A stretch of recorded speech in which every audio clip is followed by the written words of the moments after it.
ডাকসু নির্বাচনে মনোনয়নপত্র সংগ্রহের শেষ দিন আজ। সশরীরে এসে মনোনয়নপত্র সংগ্রহ করছেন প্রার্থীরা। 12 অগস্ট থেকে 17 অগস্ট পর্যন্ত ডাকসুতে বিভিন্ন পদে মনোনয়নপত্র সংগ্রহ করেছেন 124 জন।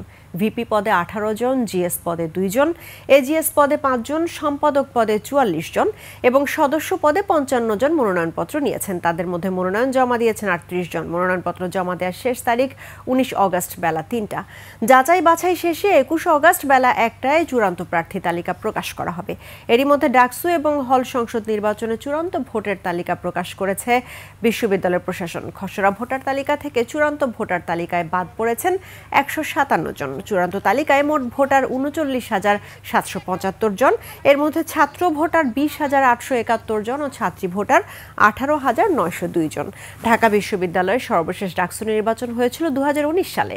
সেই নির্বাচনের পর দীর্ঘ বিরতি এবং জুলাই গণ অভ্যুত্থানের প্রেক্ষাপট এবারের ডাকসু নির্বাচনকে ভিন্ন মাত্রায় নিয়ে গিয়েছে।